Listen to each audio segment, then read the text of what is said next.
हवा महल असेंबली जयपुर जहां से बीजेपी जीती है और बीजेपी के बाल मुकुंद आचार्य यहां से जीते हैं, ये सुर्खियों में है। और कल से इन्होंने बहुत सुर्खियां बटोरी है और उसकी वजह कुछ ये है। इस तरह से बाल मुकुंद आचार्य कुछ जो है सड़कों पे नज़र आए कल।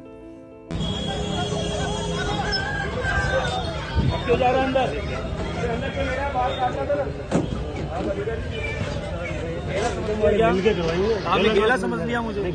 आप ऊपर के उस फेवर में हो ना, ऊपर के उस फेवर में हो ना। तो बाल मुकुंद आचार्य के बारे में ये भी कहा जा रहा है कि ये एक प्रत्याशी हैं, एक कैंडिडेट हैं जो सीएम डिक्लेयर किए जा सकते हैं। बाल मुकुंद आचार्य बहुत क्लोज बताए जाते हैं ये योगी आदित्यनाथ के, और ये कल जो है पहले ही इलेक्शन जीतने के बाद ही सबसे पहला काम इन्होंने है खुद सड़कों पर निकल पड़े। और सड़कों पर निकलने के बाद इन्होंने कुछ मीट की दुकानें बंद करवाई, और आपको तस्वीरों में दिखा भी होगा कि चिकन की दुकानें जो हैं, चिकन वेंडर्स जो हैं उनको बंद करवाया और उनको इलीगल कह के बंद करवा रहे थे। पुलिस ने इंटरवीन किया और उसके बाद इन्होंने कुछ और चीज़ें हैं जो इनके बारे में वायरल हो रही है, जिसको आपको देखना भी ज़रूरी है। फिर जब ये कम्युनिकेट कर रहे थे हायर अथॉरिटी से, तो कुछ इस तरह से ये सवाल जवाब कर रहे थे हायर अथॉरिटी से।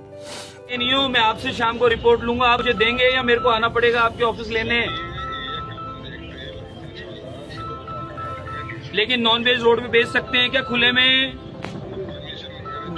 नहीं, रोड पे नॉन वेज बेच सकते हैं क्या खुले?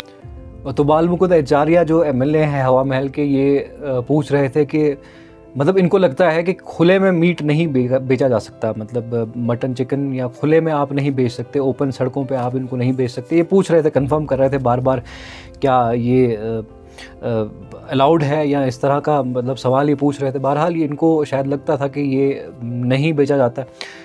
अब सीएम कैंडिडेट के तौर पे जब इनकी तरफ आज इन्होंने ये सब चीज़ें की हैं, तो मैं यकीनन आज मैं इनको हेट मॉन्गरिंग बिल्कुल नहीं कहूँगा।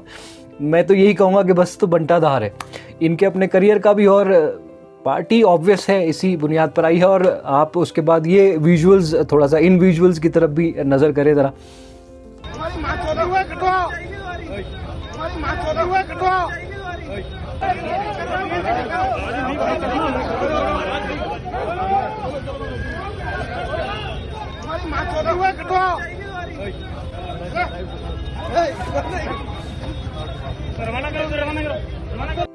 तो इट मेड मी लाफ, क्योंकि मैं ये नहीं समझता, क्योंकि किसी का नुकसान नहीं होना भी नहीं चाहिए। ये बड़े एक अनफॉर्चुनेट इंसिडेंट्स से होते हैं, हमारे यहाँ पर एक कल्चर बन चुका है। लेकिन बाल मुकुंद आचार्य एक एमएलए बनने के बाद ही सड़क पे आपको दिखाई दिया, और जो गदा लिए हुए लोग इनके पीछे पीछे चल रहे हैं वो भी अपने आप में अजूबे हैं। और सबसे पहले वो सड़क पे निकल के जो है सड़कों पे बैठ के, एक एमएलए जो है सड़कों पे बैठे वेंडर्स को, दुकानदारों को जाकर डराने की कोशिश कर रहे हैं कि मीट जो है बेचना बंद कर दो।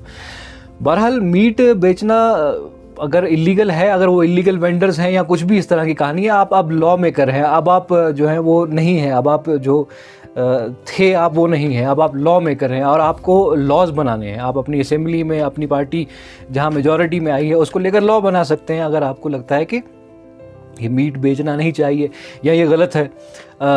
देश की अगर अब बात करें तो 80% देश के लोग जो हैं वो मीट खाते हैं, और मीट बेचने वाले कम हैं, उसमें से कुछ तादाद मीट बेचने वालों की और ज़्यादा तादाद खाने वालों की है।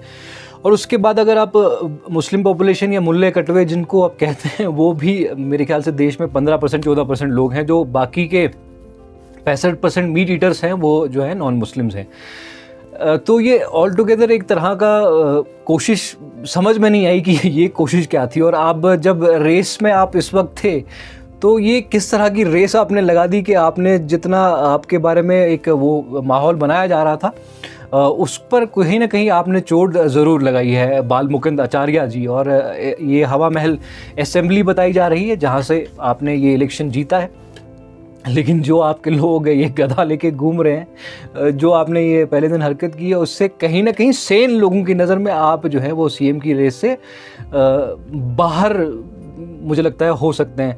अगर लेकिन इनसेन लोग जो हैं जो इस चीज़ को सही मानेंगे, इस चीज़ को लेकर वहाँ के लोकल्स ने भी ये कहा है कि यहाँ पर जो है 70-80% लोग मीट खाते हैं, यहाँ पे सिर्फ 20% लोग होंगे जो एक मुल्ले कटवे हैं, बाकी सब लोग तो हिंदू ही हैं, बनाते खाते सब लोग, ये उनके कल्चर में। लेकिन बाल मुकुंद आचार्य जी को क्या सूझा, और उनको इस पर भी कन्फ्यूजन था कि मीट बेचना अलाउड है नहीं है, उनको थोड़ा इस पर भी क्लैरिटी वो जो हायर अथॉरिटीज़ है हो सकता है उन्होंने दी हो।